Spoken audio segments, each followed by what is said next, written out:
Islamic بیانز کے لیے دین Islamic productions channel کو سبسکرائب کیجئے۔ یہ دنیا اللہ تعالیٰ نے انسان کی اس دنیا کی زندگی کو قرار دیا ہے امتحانی وقفہ۔ یہ امتحان ہے۔ قلزم ہستی سے تو ابرا ہے مانند حباب، اس زیاں خانے میں تیرا امتحان ہے زندگی۔ خلق الموت والحیات لیبلوکم ایکم احسن عملا۔ اب اگر حقائق بالکل مبرہن کر دیے جائیں تو امتحان نہیں رہتا۔ امتحان تو تبھی رہتا ہے کہ جب کہ کچھ پردے پڑے ہوئے ہوں۔ اگر پردے ہیں تو امتحان ہے، جب پردے آخرت میں اٹھ جائیں گے اب امتحان کا ہے۔ اب تو ابو جہل جو ہے وہ سب سے بڑا مومن بن جائے گا، جیسے کہ فرعون جب غرق ہو رہا تھا تو اس نے کہا تھا کہ میں ایمان لایا موسیٰ اور ہارون کے رب پر۔ یہ تو جب تک پردہ پڑا رہے تبھی تک جو ہے امتحان ہے۔ تو اللہ تعالیٰ اپنی کتابوں میں بھی، اب یہ ذرا بات آپ کو عجیب سی لگے گی لیکن اس پر غور کیجئے، ایسی گنجائشیں چھوڑتا ہے اپنی وحی میں بھی کہ اگر کسی کے اندر کجی ہے، زیغ ہے، وہ گمراہی ہی کا طالب ہے تو اسے بھی کہیں پر اپنی اس بات کے لیے کوئی سہارا مل جائے۔ یہ بات بہت غیر معمولی بات ہے جو میں کہہ رہا ہوں، لیکن اس پر غور کیجئے کہ قرآن مجید نے جو اپنی شان بیان کی ہے، یضل بہ کثیرا ویہدی بہ کثیرا، اللہ اسی قرآن کے ذریعے سے بہتوں کو گمراہ کرتا ہے اور بہتوں کو اس کے ذریعے سے ہدایت دیتا ہے۔ وما یضل بہ الا، پھر بہی آ رہا ہے بار بار اس قرآن کے ذریعے سے، یضل بہ کثیرا ویہدی بہ کثیرا، وما یضل بہ الا الفاسقین الذین ینقضون عہد اللہ من بعد میثاقہ ویقطعون ما امر اللہ بہ ان یوصل ویفسدون فی الارض۔ ہاں، اللہ تعالیٰ ہدایت وہ گمراہ نہیں کرتا مگر صرف ان کو جو پری کوالیفائی کیے ہوئے ہوں کہ ان کے دلوں میں زیغ ہے، کجی ہے، اور وہ اللہ کے ساتھ عہد کیے ہوئے جو ہے انہیں توڑتے ہیں۔ یہ جن کے اندر صفات ہے ان کو گمراہ کرتا ہے۔ تو قرآن مجید کے اندر بھی ایسی جگہیں محسوس ہوتی ہیں۔ مثلاً اب ایک مثال آپ کو دے رہا ہوں، یہ بھی ہمارے ہاں ایک گروہ کا، اور خاص طور پر اس گروہ کا جس کا میں نام لے رہا ہوں بار بار، ان کے ہاں ایک قول یہ بھی ہے کہ حضرت نوح علیہ السلام کا جو بیٹا ہلاک کیا گیا وہ ان کے صلب سے نہیں تھا۔ اہل سنت میں سے بھی بعض نے یہ رائے ظاہر کی ہے کہ وہ ربیب تھا، یعنی اس بیوی کے پہلے شوہر سے کوئی اولاد تھی، جب یہ ان کے حوالہ اپنے آئی حضرت نوح کے تو وہ ساتھ آ گیا ہے، ورنہ نبی کا بیٹا گمراہ نہیں ہو سکتا۔ اب یہ ایک تصور ہے جس کو قائم کرنے کے لیے یہ سارا فلسفہ گھڑا گیا ہے۔ اسی طریقے سے اسی طرز فکر نے یہ کہا کہ حضرت ابراہیم کا باپ نہیں تھا وہ جو جہنمی ہے اور جو کافر تھا، بلکہ وہ تو چچا تھا، آزر چچا تھا، باپ نہیں تھا۔ قرآن مجید نے ایک مقام پر خاص طور پر آزر کا نام لے کر واضح کیا ہے کہ وہ چچا نہیں باپ تھا۔ قرآن مجید اس حقیقت کو لانا چاہتا ہے کہ یہ نسلی رشتے اہمیت کے حامل نہیں ہیں۔ ایک جلیل القدر پیغمبر کا باپ کافر ہو سکتا ہے، مشرک ہو سکتا ہے۔ ایک جلیل القدر پیغمبر کا بیٹا مشرک ہو سکتا ہے، اس کی نگاہوں کے سامنے وہ غرق ہو سکتا ہے کافروں کے ساتھ۔ قرآن مجید تو ادھر لانا چاہتا ہے، لیکن یہ کہ سورہ ہود میں اس بیٹے کے بارے میں الفاظ ایک آ گئے، انہ عمل غیر صالح۔ اب اس کا ترجمہ جو ہے صحیح وہ تو یہ ہے کہ اس کے اعمال اچھے نہیں ہیں، اس کے عمل اچھے نہیں ہیں، غیر صالح اعمال ہیں، لیکن الفاظ کی ترکیب میں گنجائش ہے کہ کوئی شخص یہ کہہ سکتا ہے کہ وہ ہے ہی مجسم عمل غیر صالح، اور اس سے تقویت حاصل ہو جاتی ہے اس نقطہ نظر کو کہ یا تو وہ ولد الزنا تھا، یا تو وہ ایک رائے جو ہے جو دی گئی ہے وہ یہ کہ خیانت کی نوح کی بیوی نے، اور وہ خیانت تھی در حقیقت زنا کی خیانت، اور اس سے جو بیٹا ہوا وہ در حقیقت ان کا بیٹا تھا ہی نہیں۔ انہ لیس من اہلک انہ عمل غیر صالح۔ الفاظ کی حد تک اس کجی کے لیے بھی وہاں گنجائش موجود ہے۔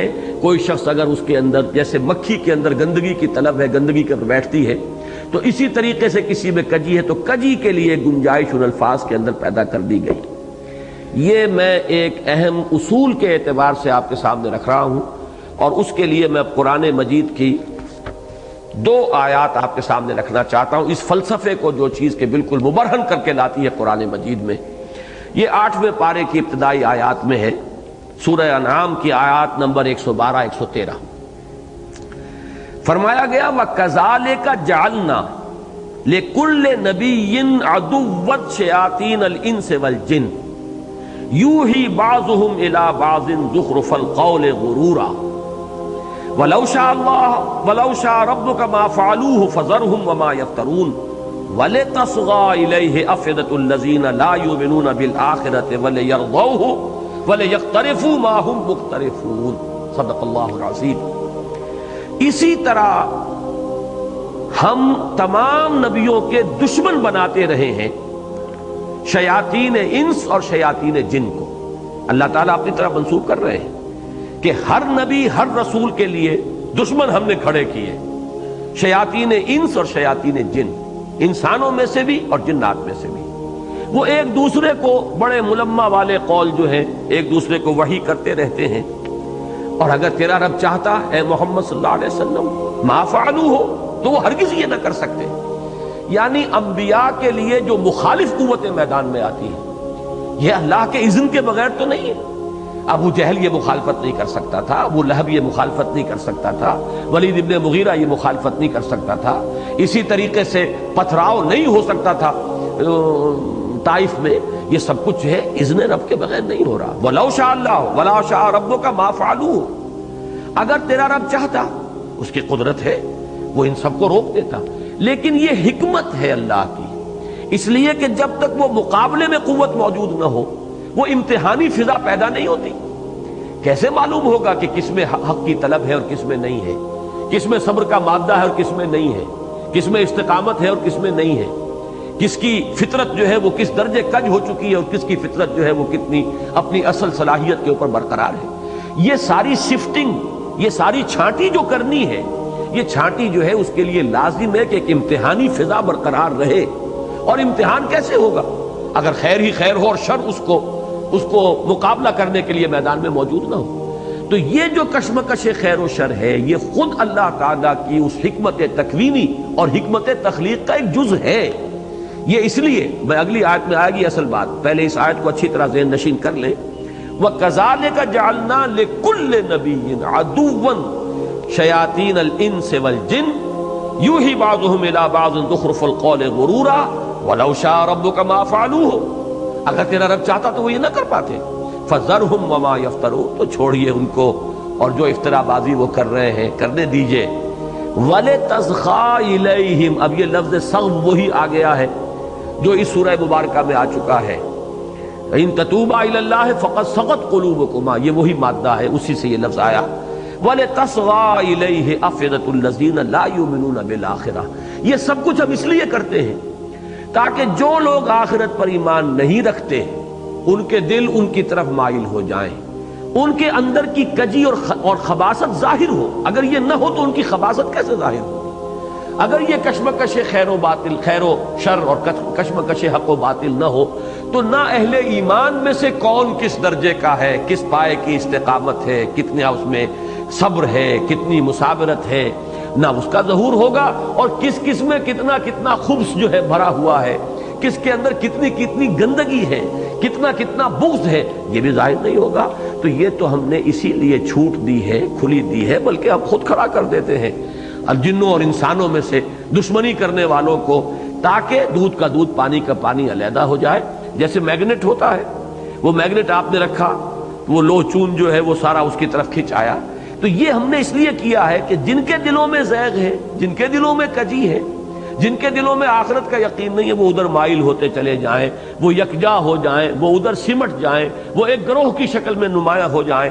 وَلِتَصْغَى إِلَيْهِ أَفْئِدَةُ الَّذِينَ لَا يُؤْمِنُونَ بِالْآخِرَةِ وَلِيَرْضَوْهُ وَلِيَقْتَرِفُوا مَا هُمْ مُقْتَرِفُونَ، اور تاکہ وہ اس پر مطمئن ہو جائیں، راضی ہو جائیں، پھر جو کمائی انہیں کرنی ہے کریں، جو خباثتیں انہیں کمانی ہے کمائیں، جو بھی برائیاں انہیں اپنے نامہ اعمال میں درج کرانی ہے کرائیں۔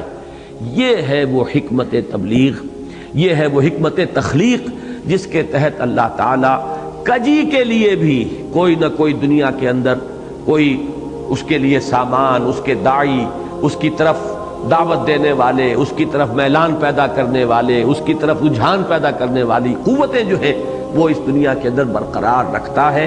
یہ اس کی اس حکمت ابتلاء کا ایک لازمی تقاضا ہے۔ یہی وجہ ہے میں دیکھتا ہوں کہ اس طرح کے معاملات میں اب وہاں جو الفاظ آئے انہ عمل غیر صالح، اس کے اندر ایک امکان پیدا ہوگا جس کے دل میں کجی ہے۔ یہ جو ہمارے ہاں ایک خاص مکتبہ فکر ہے صحابہ کرام ازواج مطہرات کو متہم کرنے کے لیے، اور پھر خاص طور پر یہ کہ والد یا والدہ یا دادا دادی یہ نہیں ہو سکتے کوئی کافر اور مشرک، اس لیے کہ ابو طالب کو تو انہیں ابو الائمہ بنانا ہے، کیسے مان لیں کہ وہ مومن نہیں ہوئے؟ وہ تو ابو الائمہ ہیں، اماموں کے باپ، اماموں کے جد امجد، لہذا انہیں یہ سارا جو ہے فلسفہ ڈھڑنا پڑا ہے اپنے اعتقادات کے لیے، ان کے ثبوت کے لیے، اور اس کے لیے انہوں نے ان مختلف مقامات کے اوپر جو بھی لفظی گنجائشیں